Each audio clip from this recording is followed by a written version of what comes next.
Kepala Badan, pejabat eselon 1 dari 18 kementerian yang ada di dalam penugasan Inpres tahun 2025 tentang data tunggal sosial ekonomi nasional.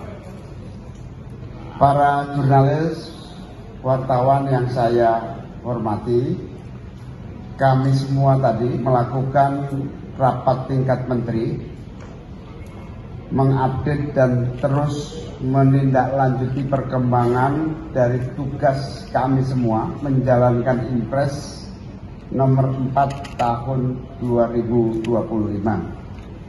Beberapa hal penting yang ingin kami sampaikan adalah bahwa dalam rangka penanggulangan kemiskinan, khususnya kemiskinan ekstrim, data tunggal sosial ekonomi nasional mutlak dibutuhkan agar akurasi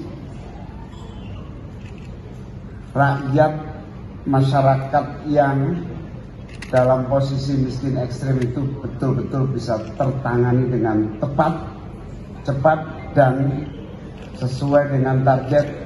Kita ingin menghilangkan kemiskinan ekstrim maksimal 2026.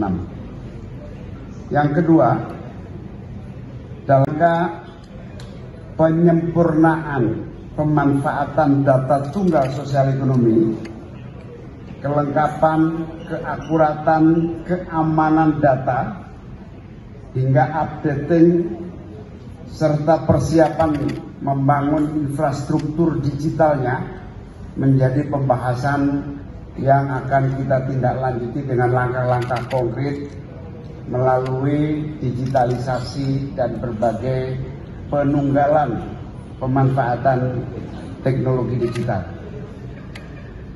Soal keamanan dan kerahasiaan data, Pak Kepala BSSN hadir dan kemudian memberikan rekomendasi penting di mana sejak perumusan baik 18 kementerian ini maupun kementerian-kementerian dan lembaga lainnya, agar mulai dari perencanaan digital sampai membangun serta memanfaatkan serta penggunaan datanya betul-betul berkoordinasi dengan BSSN, sehingga Pusat Data Nasional akan menjadi rumah kita yang aman dan terjaga serta terjamin.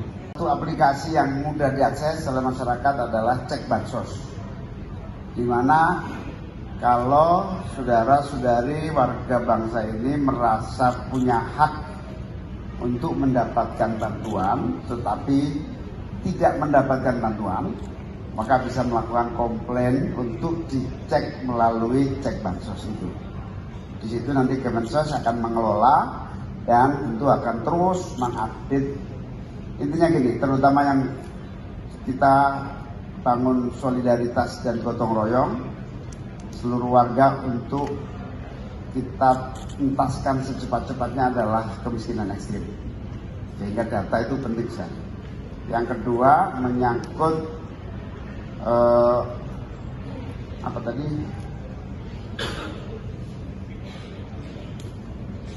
Data guru nanti langsung Bu Sekjen aja ya. Oh iya, data BPJS sampai hari ini masih tetap. Jadi belum ada perubahan. Nanti akan terus dilakukan updating. Kemudian yang ketiga soal zakat. Ya, pada tahap awal ya sama. Pada tahap awal ini tentu koordinasi akan terus kita lakukan dengan filantropi, lembaga-lembaga pelaksana zakat infak sedekah.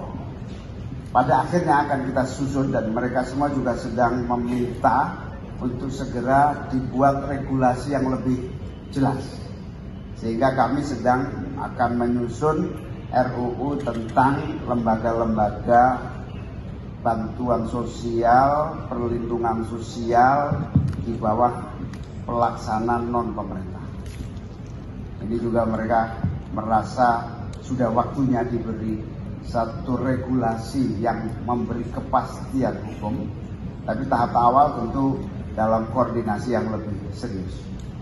filantropi, lembaga-lembaga kemasyarakatan sosial yang berbasis keagamaan dan keumatan, zakat, infak, sedekah, dan pundi-pundi keagamaan-keagamaan yang memiliki kegiatan bantuan sosial untuk menggunakan data yang sama sehingga bisa terukur dan partisipasi penanggulangan kemiskinan bisa sinergi dan berdaya guna antara yang dilakukan pemerintah dengan yang dilakukan badan-badan sosial lainnya non-pemerintah.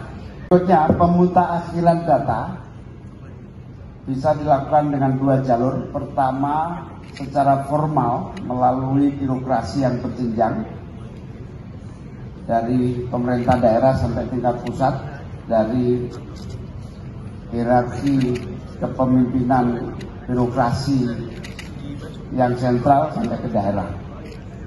Yang kedua, kita juga mengundang partisipasi masyarakat untuk menjadi bagian dari updating dinamika perkembangan data tunggal sosial ekonomi sehingga tidak ada masyarakat yang merasa ditinggalkan di dalam pembangunan nasional kita. Sosial telah menyalurkan berbagai bantuan sosial, baik itu PKH maupun bantuan-bantuan sosial lainnya, yang juga akan kita gunakan sebagai ground checking, memastikan bahwa antara data tunggal sosial ekonomi dengan data penyaluran bantuan sosial melalui Kementerian Sosial bisa tepat.